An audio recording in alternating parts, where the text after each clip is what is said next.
शायद आपने एक गुरु भक्त का नाम सुना होगा, रसिक मुरारी जी।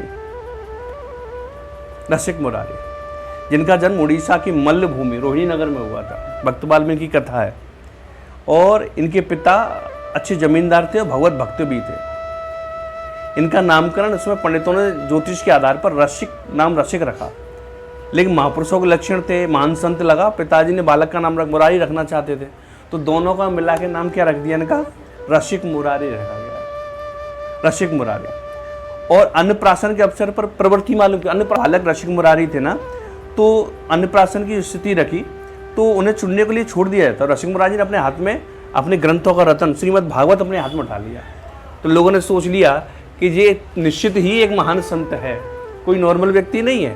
तो मालूम पड़ गया, अब व्यक्ति कोई काम करेगा तो उस क्षेत्र में जाने देंगे हम, कोई रोकेंगे नहीं उसको, सीधी सी बात है। तो उन्होंने जब ये उठा लिया तो उसी समय उपस्थित जन कुटुंबी जितने लोग थे उनको निश्चित हो गया कि ये महान भगवत भक्त होगा। और बाल्यकाल से इनके जीवन में संतों के प्रति आकर्षण था, ठाकुर जी की सेवा के प्रति आकर्षण था। संत विचरण करते गांव में आते, जय जगदीश की ध्वनि करते, ये ध्वनि सुनते रसिक मुरारी नन्हे नन्हे हाथों से जो भी मिलता घर में, गेहूँ चावल जो भी मिलता उसे भरकर लाते और संतों भिक्षा देते। अब एक जगह श्रीमद् भागवत का पाठ चल रहा था, उसमें गोपी प्रसंग आया। तो रसिक मुरारी जैसे गोपी प्रसंग सुना उस छोटी सी उम्र में और मूर्छित हो गए। गोपी की ब्रह वेदना रसिक मुरारी जी में प्रकट हो गई। तो जब उन्होंने सुना, किसने, रसिक मुरारी जी ने, तो मूर्छित हो गए। अब मूर्छित हो गए तो ये श्रीमद् भागवत में का विशेष अनुराग था। तो मैंने आपको बहुत बार कहा है कि आपके जीवन में एक संत होना चाहिए, जीवन में एक संत होना चाहिए। क्यों होना चाहिए संत? कि जिसकी हम कोई भी बात दिल से स्वीकार कर सकें, हमारे पास तर्क ना हो उसकी बात स्वीकार करने में, हमारे पास तथ्य ना हो। संत तो बहुत से लोग हम जिनको जानते हैं उनके यहाँ जाते भी हैं। क्या आपके जीवन में संत हैं? तो मुझे आपको लगेगा कि हमारे जीवन में कोई संत नहीं है। क्यों? हम जानते बहुत से लोगों को हैं, हम जाते बहुत से लोगों के पास हैं, लेकिन बशर्ते स्थिति क्या होता है कि हमारे जीवन में संतों की भूमिका महत्वपूर्ण नहीं है। क्यों संतों की भूमिका महत्वपूर्ण क्यों नहीं है? क्योंकि हमारे जीवन में एक मान्यता नहीं है।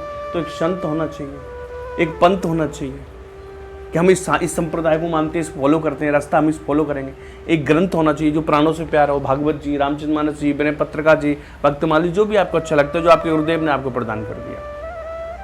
ठीक है, एक संत हो गया, एक पंथ हो गया, एक ग्रंथ हो गया। ठीक है, और एक कंत होना चाहिए आपका, यानी कि प्रेम आपका ठाकुर जी से। वो कहते हैं, इंग्लिश में कहावत है आपको, I love only one person, I love one God and respect all of you. मैं रेस्पेक्ट सबका कर सकता हूँ, लेकिन प्यार एक से कर सकता हूँ। रेस्पेक्ट मैं सबका करूँगा। मैं दुनिया में सारी चीज़ प्रणाम सबको करूँगा, मैं दंडवत सबको कर लूँगा, लेकिन फिर मेरा प्रेम जो है वो एक के लिए है। तो आपके जीवन में एक कंत है नहीं। आपके जीवन में मंगल वाला भगवान अलग है, सोमवार वाला अलग है। कष्ट ये होता है कि घर में विराजमान है, पता है कौन? श्री ठाकुर जी, और माता जी कर रही दशहरानी। अब बताओ कि आपके ठाकुर जी के होने और ना होने का कोई अंतर नहीं है आपके घर में। आपके ठाकुर जी, अब अपने देखा कि जैसे मान लें हम पति पत्नी आती है घर में, तो एक पति को लक्ष्य में लेके आती है। अगर पति से रिश्ता है तभी तो उसकी ससुर है, एक पति से रिश्ता भी उसकी सास है तभी तो ननद है। अगर पति नहीं होता, शादी नहीं होती, उसका क्या रिश्ता होता? ठीक, ठाकुर जी के नाते सब रिश्ते हैं। माता जानकी आई राम जी के साथ, तो राम जी के साथ सबको खूब सेवा की, लेकिन राम जी जब वनवास जाने लगे तो माता जानकी सबसे पहले वनवास जाने को तैयार थी। क्यों? नाता राम जी से है, संसार से नहीं हमारा नाता। तो यानी कि हम love only one and respect all of you, respect सबका करना है हमें। तो आपके जीवन में आपसे पूछा जाए कि आपको कौन याद आता है? आपका कोई इष्ट है? नहीं, सावन के सोमवार आ गए, सावन के सोमवार व्रत कर लिया साहब। ये नहीं पता कि हम जा किधर रहे हैं, हमारा रास्ता किधर है, हमारा पंथ किधर है, हमारा कोई पंथ है भी कि नहीं। तो इसलिए सावन के सोमवार है। अब नवरात्रि आ गई तो साहब ने नवरात्रि व्रत कर लिया। फिर नवरात्रि पता खूब माता की सेवा की, शंकर जी डले कुंडे में। फिर सावन के सोमवार आ गए तो बेलपत्र उन पे चढ़े जा रहे हैं, माता को नहीं पूज रहे। क्या हो गया? आपके जीवन में आपका ठाकुर सबसे ऊपर होना चाहिए। जो आपका ठाकुर है, गणेश है, शिव है, दुर्गा, जो भी है, उसके बाद सब नीचे आ जाए। सबका उत्सव है, सबका उत्सव मनाने क्या, सबका जन्मदिन मनाते कि नहीं मनाते? लेकिन जो प्रेम करते हैं, तुलसीदास जी जैसी अनन्यता, मुझे लगता है तुलसीदास जैसी अनन्यता किसमें कहाँ हो गई?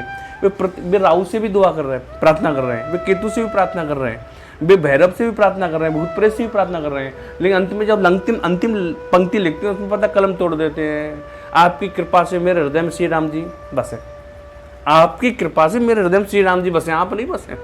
प्रशंसा के पात्र हो आप, रेस्पेक्ट के पात्र हो आप, दंडवत के पात्र हो आप, लेकिन जीवन में प्रेम के पात्र नहीं हो आप।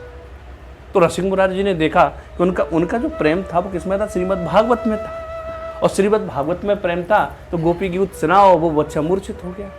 तो लोगों को समझ में आ गया कि इसके लक्षण तो पहले ही प्रकट हो चुके थे कि महान भक्त है। अब उसी समय आकाशवाणी हुई, और आकाशवाणी हुई, रसिक मुरारी जी परम उत्साह आनंद साथ श्यामानंद प्रभु के नाम का जप करते रहे। मतलब क्या हुआ कि अंत में क्या हुआ, एक इन्होंने सोचा, आकाशवाणी गौड़ी संप्रदाय के संत थे श्यामानंद प्रभु, जिसे श्याम सखी कहते थे तुम, तो गुरुदेव की प्राप्ति के लिए व्याकुल रहा करते थे और मार्ग में कोई निर्देश दे सके, बिना गुरुदेव के ठाकुर जी भी नहीं चलते, तो कोई निर्देश मार्ग मिल सके मैं, तो निर्देश स्थानों बैठे ध्यान करते रहते। तो आकाशवाणी तुम चिंता मत करो पुत्र, जब आप ठाकुर जी से प्रार्थना करोगे तो मुझे सच्चा सदगुरुदेव का सानिध्य मिल जाए तो ठाकुर जी स्वयं तुरंत बात है। लेकिन फिर आप किसी बाबा के पास गए, बाबा से कहा बाबा मोड़ा बीमार है, अब जाकर ताबीज बना दो। बाबा ने ताबीज वाले गले में डाल दी। उसी दिन आपके इस जन्म की भक्ति खत्म हो गई। अगर आप किसी ढोंगी तांत्रिक बाबा ताबीज के पास चले गए तो इस जन्म में ठाकुर जी तो नहीं मिलेंगे, ये कन्फर्म है। आज से भी भक्ति करना शुरू करोगे तो इस जन्म में नहीं मिलेंगे। क्यों? कि आपने ठाकुर जी की अनन्यता रखी नहीं थी। भूतों को पूजा, मसानों को पूजा। आपके ठाकुर जी के सामने ना राहु है, ना केतु है, ना शनि है, ना कोई पता ताबीज है, ना कोई गड्ढा है। आपको जब भी बांधना है ठाकुर जी की चरण धूल बांध दो, लेके ब्रज की रज बांध दो। तो आकाशवाणी सुनने के बाद रसिक मुरारी परम उत्साह आनंद के साथ अब नाम जपने लगे। कौन के? गुरुदेव का। श्री श्यामानंद, श्री श्यामानंद, श्री श्यामानंद, श्री श्यामानंद। आज पहली बार ये कथा मिली है इन्हें गुरुदेव का नाम जपा है, श्री श्यामानंद, श्री श्यामानंद। अब श्यामानंद प्रभु के दर्शनों के लिए व्याकुल होने लगे। मुरारी जी, रसिक मुरारी जी रात दिन क्रंदन करते, तड़पते। कुछ दिनों बाद उनकी तड़प देखकर रात्रि के अंतिम पैर में श्यामानंद जी स्वप्न में आ गए। श्याम सखी, वही श्याम सखी जिन्हें किशोरी जी के पता पैरों में घुंघरू बांध दिए थे, वही श्याम सखी स्वप्न में आ गए और स्वप्न देते लंबे समय तक चिंता मत हो, मैं कल तुम्हें प्रातः ही दर्शन दूंगी तुम्हें। अब प्रातः काल के समय रसिक मुरारी तक कातरता से देख रहे थे कब श्यामानंद प्रभु मिले, ठीक है, और कब स्थिति हो। तो उसी समय श्यामानंद प्रभु मुस्कुराते हुए किशोरदास आदि भक्तों से घिरे हुए नित्यानंद चेतन महाप्रभु के नाम का उच्चारण करते हुए आते दिखाई दिए। अब बहुत दिनों बाद गुरुजी ने रसिक मुरारी तड़पते आज उन गुरुदेव के साक्षात दर्शन प्राप्त किए। तो देखो रसिक मुरारी की हालत क्या हुई होगी, जी आप में तो नहीं समझ सकते। क्यों? हमें किसी की दर्शन की व्याकुलता ही इस तरह से नहीं हुई है कि प्राण निकल रहे हो, हमारे जीवन निकल रहा हो, भोजन हमारा बंद हो गया हो, खाना बंद हो गया हो। आपके जीवन में बस ये देखते हो कि जैसे ही हम लोग जो रिश्ता बनाते हैं, जो रिश्ते बनाते हैं, रिश्ते स्थिति बनती है, उसमें हमारे अनुकूल चीज़ें क्या बैठ रही हैं, उन अनुकूल चीज़ों को देखते हैं। और प्रतिकूल जैसी चीज़ें बैठी और प्रतिकूल घटना घटी तो हमारा पता है विश्वास भी, फिर आपको फिलॉसफी पैदा हो जाएगी, आपके अंदर एक दर्शन पैदा हो जाएगा। आप दर्शन दोगे फिर अपना तो कुछ नहीं, संसार ही ऐसा है, जा तू एक काम कर, अपन तो ऐसे ही काम करते जाएंगे, हमें तो जीना ही इस तरीके से है, तो तमाम तरीके से फिलॉसफी पैदा हो जाएगी। अब श्यामानंद प्रभु जी ने उन्हें उठाया और आलिंगन करके महामंत्र की दीक्षा दे दी। और जब महामंत्र की दीक्षा दी श्यामानंद जी से रसिक मुरारी जी को ब्रज तत्व संप्रदाय का रस मिला। अब क्या हुआ, जब उन्हें ब्रज तत्व समझा, ब्रज की तीर्थों यात्रा के उन तात्विक दर्शन किए, तत्पश्चात उनके साथ एक उत्कल देश चले गए। वहाँ उन्होंने विमुक्त थे, हरि विमुक्त थे, उनको भक्त बनाया। उसके बाद समय तक जगन्नाथ जी की सेवा में रहते रहे। अब रसिक मुरारी जी का एक नियम था, उस नियम को समझिए। रसिक मुरारी जी बड़े बृहद रूप से संत सेवा करते थे और संत सेवा ही उनके प्राण थे। याद रखना, जिसमें ठाकुर जी का प्रेम आएगा ना, वो संतों की सेवा जरूर करेगा। जब तक आपके जीवन में संत सेवा नहीं आई तब तक भगवत प्रेम प्रकट नहीं होगा। या जी के भी कह सकते हैं, उल्टा भी कह सकते हैं इसको कि भगवत प्रेम प्रकट हो गया इसलिए संत सेवा आ गई है, ठाकुर जी प्रेम करने लगे आपसे। तो उनकी सेवा की पद्धति कुछ विलक्षण थी। ये संतों के चरणोदक लेते थे, तो शिष्यों से कह देते कि जितने संत बैठे उनके चरणोदक लो, और उस चरणोदक को स्वयं पान करते थे। कौन? रसिक मुरारी जी। और चरणोदक ये लेते तो पहले उनकी पूजा करते, प्रणाम करते, ध्यान धरते, और संत वैष्णव आते उन पर अपार सुख देते। ये समारोह में गुरु उत्सव मनाया गया, उन्होंने अपने गुरु का उत्सव मनाया। गुरु उत्सव बड़ी धूमधाम से मनाया। हमारे जीवन का सबसे बड़ा उत्सव क्या है? या तो जिस दिन हमने शरणागति ली थी, वो हमें ठाकुर जी का नाम कंठ तक, इस कर्ण तक मिला। या फिर हमारा क्या हो कि हमारे सदगुरुदेव का कोई प्राकट्य उत्सव हो, वो सबसे महत्वपूर्ण दिन होता है। अपने महत्वपूर्ण दिन ही पता नहीं कौन कौन से हैं। यानी जीवन में देखा जाए तो उनके यहाँ पर संतों की भीड़ लगी रहती, बड़ा सुख पाते थे। एक दिन रसिकमुरारी जी ने क्या किया, भंडारा चल रहा था और संत प्रसाद पा रहे थे। तो एक शिष्य का संत पर हृदय का भाव जानने की आज्ञा देकर कहा कि जाओ संतों को चरणामृत अच्छी प्रकार से लेके आना, आज प्रत्येक संत का चरणामृत लेके आना। उस शिष्य ने कुछ देर बाद आकर सभी संतों को चरणामृत ले आया और रसिकमुरारी ने चरणामृत पान किया। और चरणामृत जैसे उन्होंने पिया तो उन्होंने आज स्वाद नहीं आया, वो वाला जो रोज आता था। तो यानी कि चरणामृत में पहले यह स्वाद नहीं आ रहा। तो रसिकमुरारी निश्चय करके जान लिया कि शिष्य की संत का चरणामृत लेना छोड़ आया, इनमें कोई ना कोई संत का चरणामृत छोड़ दिया। अतः जोर देकर पूछा कि तुमने किसी संत को छोड़ा तो नहीं है, सभी संतों को चरणामृत लिया है क्या? तो रसिकमुरारी स्वयं उन संतों को ढूंढने निकले। कुछ ही दूर वृक्ष की छाया में कोढ़ी संत को बैठे देखा। कोढ़ी संत थे, उनके मुख में अद्भुत तेज था। रसिकमुरारी उन संतों को चरण दंडवत प्रणाम किया और याचना करने लगे। एक बार दंडवत याचना करते हैं कि हे संत भगवान, आप कृपा करें, मैं आपकी शरण में हूँ। जिन कोढ़ी संत के समीप जाने से लोग कतराते थे, उनके प्रति ऐसा भाव देकर संत बहुत प्रसन्न हुए और रसिकमुरारी मस्तिष्क पर हाथ रखा। बेटा, संतों के चरणों में तुम्हारी अद्भुत भक्ति है, तुम पर भगवान की महान कृपा है। और संत ने प्रसन्न होकर रसिकमुरारी बहुत आशीर्वाद दिए। इस बार रसिकमुरारी ने संत का चरणावतार को स्वयं पान किया, दूसरों को भी पान कराया। श्री रसिकमुरारी को चरणावत पाने में अपार सुख मिला और नेत्रों से प्रेमाश्रु झलकने लगे कि अब मैं तृप्त हुआ, अब मुझे मालूम पड़ा। तो संतों के प्रति अपार श्रद्धा और प्रेम है। यानी कि एक बार क्या हुआ था कि एक बार भक्तराज श्री रसिकमुरारी राजाओं के समाज में विराजमान होकर उपदेश दे रहे राजाओं को। राजा बहुत राजा बैठे थे और जब उपदेश चल रहा था सभी लोग बड़ी मनोयोग से इस उपदेश का श्रवण कर रहे थे। और पास में एक स्थल पे एक संत भोजन कर रहे थे। उन्हीं संत में एक संत अपने अतिरिक्त सोटिका में या दूसरे पारस मांग रहे थे। सोटिका होता था मोटी अथवा लठ, पारस खाना। तो संत कहते हैं ये पंगत में बैठकर प्रसाद नहीं खाएंगे, सीधा क्या करेंगे, अपनी कुटिया में जाकर ठाकुर जी का प्रसाद का भोग लगा के खाएंगे। तो वो जो शिष्य थे वो प्रसाद ही मना करे, आपको यहाँ बैठ के खाना है तो खाइए। ऊपर से हमें शाम में अपनी मोटी लठ या भांग घोटने की आदत है, भाई हम भांग घोटेंगे फिर उसके बाद खाएंगे। तो लोगों ने सोचा कि भांग घोटेंगे, ज़्यादा खाएंगे, ये कोई संत वंत नहीं है। तो अंत में क्या हुआ, एक से अधिक पारस बांध कर दे दो, हमारे शाम का भोजन भी अच्छा हो जाएगा। परंतु रसोईया उन्हें सोटे का पारस नहीं दे रहा, मतलब वही रोटी नहीं दे रहा था। यहाँ पारस का मतलब संत खाना नहीं बोलते, पारस बोलते हैं। जैसे जीवन पता है सोने की तरह चमकने लगता है। अब पारस न देने पर बहुत शोरगुल मचा रहे। अंत तो संत को अपनी पड़ोसी पत्तल उठाई और गोस्वामी रसिकमुरारी ऊपर डाल दी। और ऐसे कर पत्तल उठाई और पत्तल में जो 2 रोटी मांग रहे थे वो नहीं दी, तो उन्होंने रसिकमुरारी ऊपर फेंक के मार दी।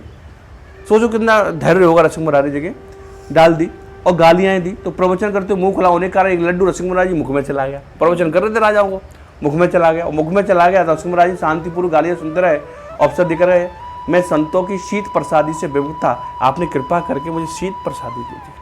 धन्य हुआ आपका जीवन, आपने इस दास पे कृपा की, आपने शीत प्रसादी दे दी। रसोईया ने कहा तुम्हारे संत सेवा भाव नहीं, संत सेवा से अलग कर दिया, सोटे का पारस दे दिया।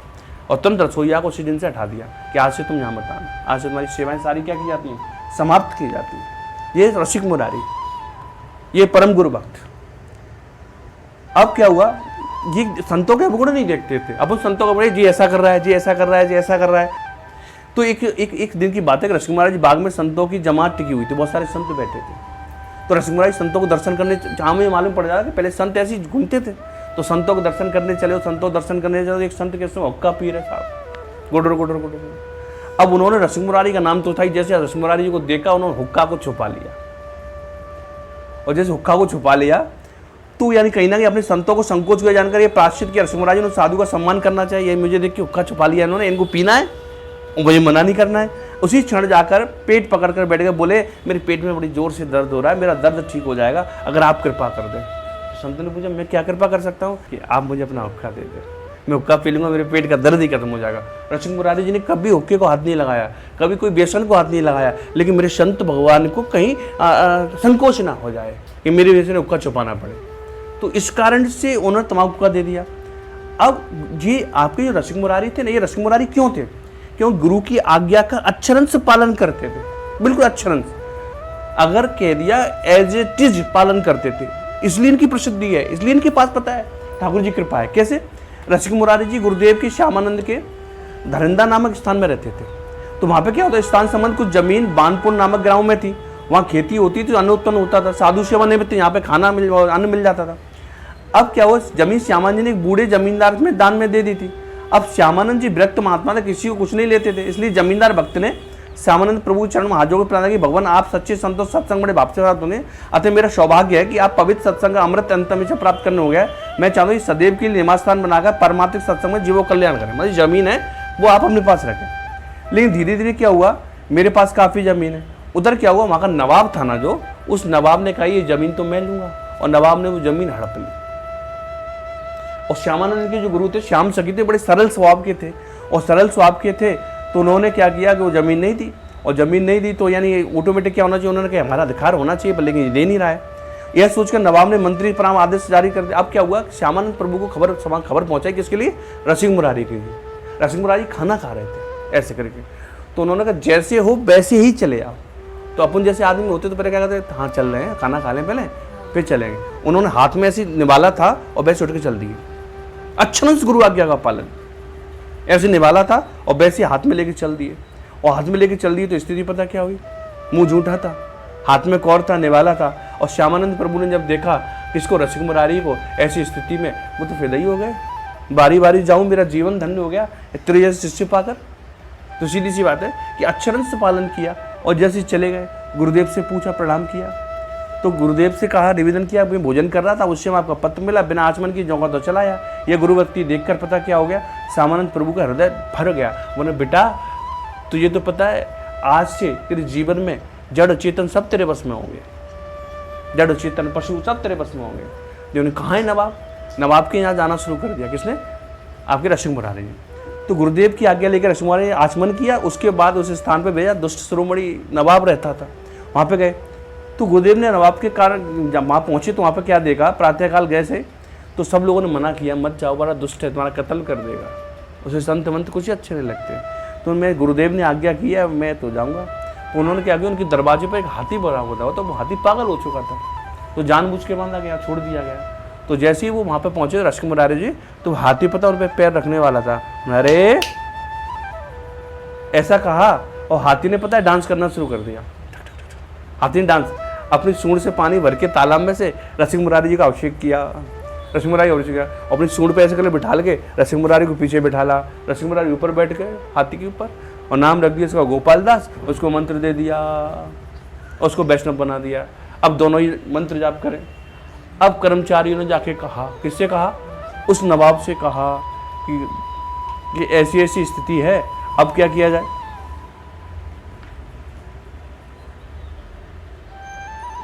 ऐसी ऐसी स्थिति, अब क्या किया जाए। तो उन्होंने कहा कि भैया कई जन्मों से भटका हुआ था जो सुधर गया, लेकिन तू नहीं सुधरा, ये पशु सुधर गया लेकिन तू नहीं सुधरा, तेरी समझ में नहीं आया। तो अंत में उन्होंने भी, शिष्य ने, उन्हें नवाब साहब ने उनकी शिष्टता स्वीकार कर ली और वो जमीन थी वो वापस चल गई। तो अंत में क्या हुआ, गोपाल दास भक्तराज हो गया। अब देखो रसिक मुरारी का प्रभाव देखो, गोपाल दास भी क्या हो गए, भक्तराज हो गए। उसको श्री रसिक जी ने संतों की सेवा में लगा दिया। गोपाल दास आज तो तुम्हारी सेवा क्या है कि संतों की सेवा करो, और वो खूब संत सेवा करता। संत समाज जहाँ देखता वहाँ झुककर प्रणाम करता। वो हाथी, इंसान करे क्या ना करे, लेकिन वो हाथी जरूर करता। वो हाथी बंजारों के यहाँ के बारे में पहले चावल दाल अनाज खाद्य वस्तु लाकर संतों की जमात में पटक देता। एक बार सभी बंजारों में मिलकर गिरिराज गोपाल जी के गुरुदेव से रसिक मुरारी स्थान पर शिकायत करने पहुंचे। कहने लगे आपके शिष्य गोपाल दास हाथी हम लोगों को सारा माल जबरदस्ती बिना उठा ले आता है, बड़ा नुकसान हो जाता है, पैसे वैसे उतने नहीं मिलते। ये किससे कहा, रसिक मुरारी से कहा। तो रसिक मुरारी ने समझाया कि जबरदस्ती बल का प्रयोग करके बंजारों का सामान मत उठाना। समझ में आया गोपाल दास? गोपाल दास ने कहा हाँ गुरुदेव समझ में आ गया, आज के बाद ये गलती बिल्कुल नहीं होगी। ठीक है, ये काम निंदा का है। तब से गोपाल दास ने आश्रम से कुछ रुपया ले जाते, गले में बांध के, और बाजार से सामान लेके आते। फिर किसी भी बंजारे को परेशान नहीं करते। नहीं, बंजारों जितना सामान रखा होता था उठाते, सूंड से पीठ पे रखते, और सारे संतों में जमात, संतों में उत्सव। ठीक है, अब क्या हुआ, गोपाल दास का नियम था जब किसी स्थान को विशेष महोत्सव होता, भोज भंडारा होता, संतों की पंक्ति होती, भोजन करके उठ जाती, तो संतों की शीत प्रसादी बचती थी, वो गोपाल दास खाते थे। अपने यहाँ पे क्या होता है, शीत प्रसादी अच्छी तरह से चीनी लगेगी, एक ही खा लेंगे पर सबकी नहीं खाएंगे। तो संतों की शीत प्रसादी पाते। गोपाल दास संतों के बीच पता है गुरुदेव भोजन प्रसाद पाने में उसके पत्तल में प्रसादी पाते। गोपाल दास ने कभी भी अपने जीवन में अपने गुरुदेव से पहले भोजन नहीं किया, अपने गुरुदेव से पहले भोजन नहीं किया। जब गुरुदेव करते थे तो पहले उनकी जो पत्तल होती थी उसमें ही बैठ के खाते थे। और संत वैष्णव वेश धारण करते थे गोपाल जी, तिलक कंठी, ये सारी चीज़ गोपाल दास जी धारण करते थे। त्रिपुंड उदरपुंड तिलक लगाते थे, कंठी धारण करते थे। संतों से उनका प्रेम बढ़ा, संतों के साथ समूह था, गोपाल दास जी की ख्याति फैल गई। उनका चमत्कार सुन बंगाल का नवाब सासूजा, नाम सुना होगा, सासूजा, उसे मालूम हुआ कि ऐसा हाथी तो मेरे पास होना चाहिए जो बात मानता है। अंत में ऐसे अद्भुत हाथी को अपने पास रखे, अतः पकड़वाने के लिए बहुत से आदमी नियुक्त किए, परंतु किसी के हाथ में नहीं आया। तो नवाब के सूबेदार ने घोषणा कर दी कि गोपाल दास हाथी जो पकड़ के लाएगा उसे बहुत सा रुपया दिया जाएगा। वहीं पास में एक व्यक्ति जो नकली साधु था, परंतु समाज को ठगने के लिए साधु का भेष धारण किए रहता था। और वह नकली साधु जानता था कि गोपाल दास वैष्णव वेश में बहुत श्रद्धा रखते हैं, और लालच में भरकर वो साधु भेषधारी गोपाल दास जी पकड़ने के लिए गए। गोपाल दास जी जान गए कि नकली साधु केवल साधु का वेश धारण करने के आया है, परंतु वैष्णव वेश में निष्ठा के कारण चुपचाप चलने लगे उसके साथ। हमें मालूम पड़ जाए तो हम तो विरोध भी कर देंगे, लेकिन चुपचाप चले। गोपाल दास का नियम था बिना संतों की शीत प्रसादी मिले जल भी नहीं पीते थे, और गुरुदेव का जब शीत प्रसादी नहीं मिल जाए तो जीवन कैसा। तो सूबेदार के यहाँ संतों की शीत प्रसादी ना मिले, 3-4 दिन तक उन्होंने कुछ भी खाया पिया नहीं, गुरुदेव की प्रसादी मिली नहीं। सूबेदार ने सोचा कि इसने तो यहाँ पानी भी नहीं पिया, हो सकता है गजराज अस्वस्थ अवश्य ग्रहण करें। तब सूबेदार के कहने से नौकर चाकर ने जल पिलाने के लिए गंगा जी धारा में ले गए कि पवित्र जल है, इसलिए धारा में जाकर जल तो पी लेंगे। श्री गंगा जी के दर्शन कर उन्होंने सोचा कि भगवत वियोग सूबेदार के रहने से मतलब है कि संत सेवा के शरीर धारण करने का क्या लाभ। गंगा जी के प्रवेश करके गुरुदेव का स्मरण करके और गंगा जी से बाहर निकले नहीं, गहराई में चले गए गोपाल दास, और वहीं समाधि ले ली। बोले गोपाल दास वैष्णव की जय। अब अपने जीवन काल में रसिक जी ने बहुत लोगों को उद्धार किया और बहुत से यवनों को रसिक बनाया, वैष्णव बनाया, संत सेवा में लगा दिया। रसिक जी का एक श्रेष्ठ शिष्य थे, समर्थ आचार्य के रूप में प्रसिद्ध हो गए। श्यामानंद प्रभु ने अपने आराध्य गोपी वल्लभपुर के श्री गोविंद जी की सेवा में रसिक नंद गोएब गोस्वामी प्रदान की। रसिक ने श्यामानंद अष्टक, भक्त भागवत अष्टक, कुंज केली, द्वादश आदि ग्रंथों की रचना की। और अंत में सदकीर्तन करते हुए रसिक देव ने कहते हैं कि जैसे ही देखते गोपीनाथ के विग्रह पर संकीर्तन करते करते खीर चोरा गोपीनाथ, जो उनके गुरु के आराध्य थे, खीर चोरी करके अपनी जेब में रख लेते हैं। तो मंदिर में देखते रसिक जी गोपीनाथ के विग्रह में प्रवेश हो गए। जैसे मीरा जी प्रवेश हुई थी कबीर जी, ऐसे ही खीर चोर गोपीनाथ के विग्रह में प्रवेश कर गए। आज रसिक मुरारी जी को बहुत सारे नामों से जाना जाए, रसिकानंद, रसिक देव स्वामी, और ये भगवान श्री कृष्ण के पौत्र अनिरुद्ध जी का अवतार माने जाते हैं। किसके? भगवान श्री कृष्ण के पौत्र कौन थे? अनिरुद्ध जी थे ना, उनका ये रसिक देव अवतार माने थे। तो ऐसी भक्ति आपके जीवन में, मेरे जीवन में कब घटित होगी? जब हमारा लक्ष्य हमारी सेवा हुई संतों की। हमारा लक्ष्य होगा अपने जीवन में उद्धार लाना। हमारा लक्ष्य होगा कि हमारे जीवन का सार्थकता यही है कि शरीर से अगर भजन नहीं कर पाए तो इससे तो बेटर हमारे पशुओं का शरीर है, लेकिन हम मन कर्म वचन से भजन ही नहीं कर पाए।